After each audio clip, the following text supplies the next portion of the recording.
అదే RTV app వార్తల్ని క్షణాల్లో చదివే అవకాశం ఉంటుంది. ఒక న్యూస్ పేపర్, ఒక టెలివిజన్ ఛానల్ మీ చేతుల్లో ఎప్పుడూ ఉంటాయి. ముఖ్యమంత్రి రేవంత్ రెడ్డి రుణమాఫీ చెప్పినట్టుగా ఆగస్టు 15 కల్లా పూర్తి చేశామన్నారు. మీరేంటి రేవంత్ రెడ్డిని అభినందించదలుచుకున్నారా? అది మోసపూరితమైన ఒక ప్రక్రియ ద్వారా ఒక మోసపూరితం. ఆయన మొత్తం దయచేసి అక్టోబర్లో పత్రికా ప్రకటన ఇచ్చినప్పుడు ఈమె షరతులు వర్తిస్తాయన్నాడా? లేదు, అతను వీడియో విజువల్స్ ఉన్నది చూసి చెప్పండి. మీరందరూ డిసెంబర్ 9 తర్వాత మా కాంగ్రెస్ ప్రభుత్వం వస్తున్నది, ఎవరైనా తీసుకొని వాళ్ళు ఉంటే 2 లక్షల వరకు తీసుకొని రండి అని చెప్పాడు. ఆ వీడియో విజువల్ ఉన్నది. షరతులు వర్తిస్తాయని ఇట్లా చెప్పిండా? ఇక మీరు తీసుకునే ముందు ఈ షరతులు వర్తిస్తాయని లేదు.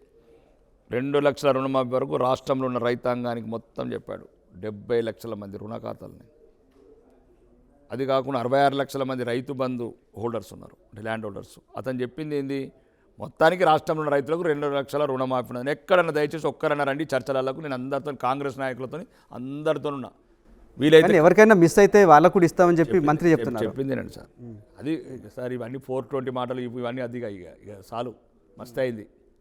అది కూడా రైతు భరోసా పైసలు అటు తీసుకొచ్చి ఇటు తీసుకొచ్చి అప్పు తీసుకొచ్చి, అది వేరే విషయం. 17,000 కోట్లు, సుమారు 18,000 కోట్లు వాళ్ళే అన్నారు. ప్రభుత్వం అన్నది 51,000 కోట్లు కావాలని.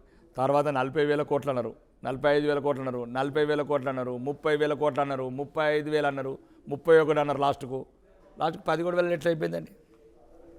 17,000 అదే 17,800 కోట్లు ఎట్లా అయిపోయింది? 22 లక్షల 70 లక్షల మంది రైతులు 22 లక్షల మందికి ఎట్లా వచ్చారు? కానీ అట్లా కాదండి, అట్లా కాదు, మళ్ళీ ఇస్తామని చెప్తున్నారు. రేవంత్ రెడ్డి గారు ఏమన్నారంటే కొడంగల్ 100 కిలోమీటర్లు అన్నాడు, తర్వాత 50 కిలోమీటర్లు అంటుండు, తర్వాత 30. కొడంగల్ ఆనే ఉందండి, కొడంగల్ మారలేదు. హైదరాబాద్ కొడంగల్ డిస్టెన్స్ మారలేదు. కానీ నువ్వు ఎట్లా అన్నావు? ముందు 100 కిలోమీటర్లు అన్నావు, తర్వాత 50 అంటున్నాడు, 30 అంటున్నాడు, లాస్ట్ 10 కిలోమీటర్ కొడంగల్ అంటున్నాడు. తప్పు కదా ఇది. నువ్వు ప్రజలను మోసం చేయకండి. మీరు ఒకవేళ మీరు వాగ్దానం చేసిన రోజు మీరు వేయాల్సింది ఉండే ఏమని?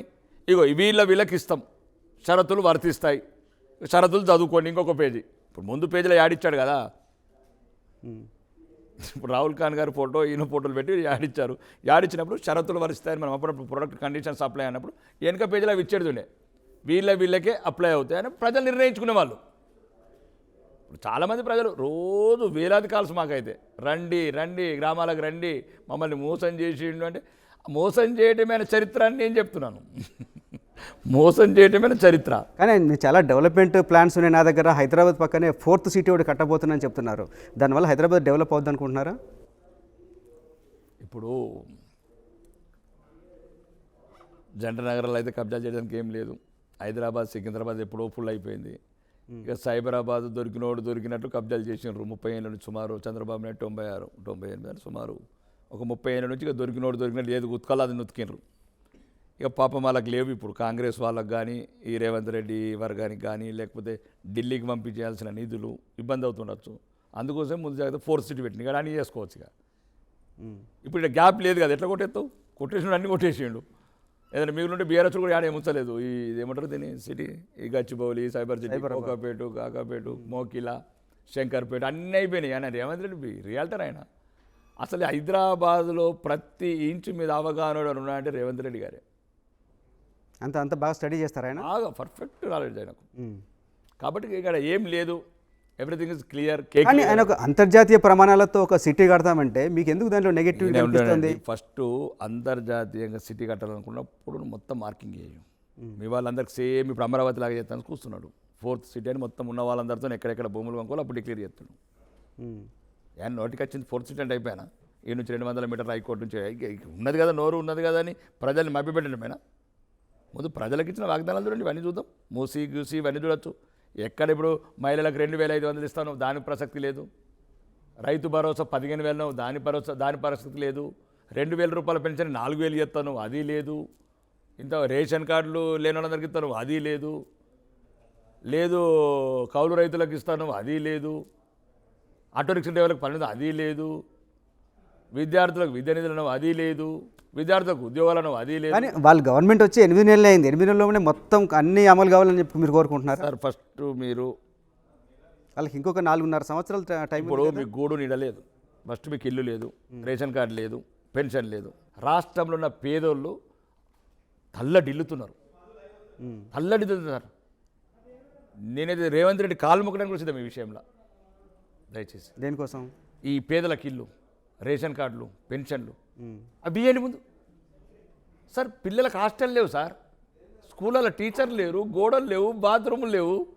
ఒకడు మూసి అంటాడు, ఒకడు ఫోర్త్ ఏమైతే సార్ పాగలైపోయారు వీళ్ళంతా పాగలగాళ్ళు.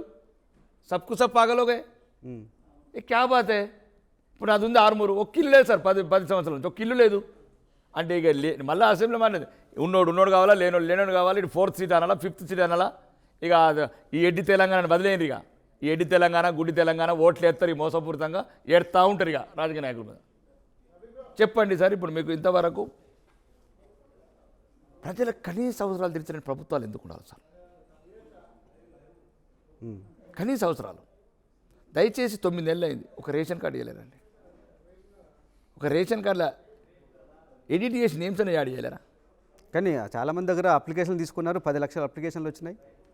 సార్ అప్లికేషన్ చిన్నప్పటి నుంచి చూస్తున్నా, అప్లికేషన్ తీసుకుంటూనే ఉన్నారు. ఆ గత ప్రభుత్వం కూడా 4 సార్లు తీసుకున్నది. ప్రజలు విరక్తి వస్తున్నారు సార్, రాజకీయ వ్యవస్థని అసహించుకుంటున్నారు. వీళ్ళకందరి కుసురు తగులుతుంది సార్. ఎవడైతే ప్రజల పేద ఓట్లు వేసుకునే కన్సర్న్స్ లేకుండా మోసపూరిత మీద తాయిలాలు చూపించి మేము అది చేసినాము సార్, ఒక్క బస్ అన్న కొన్నారా? మరిన్ని వీడియోస్ కోసం ఛానల్ ని సబ్స్క్రైబ్ చేయండి, లేటెస్ట్ అప్డేట్స్ కోసం వాట్సాప్ ఛానల్ ని ఫాలో చేయండి అండ్ లింక్ డిస్క్రిప్షన్ లో ఉంది.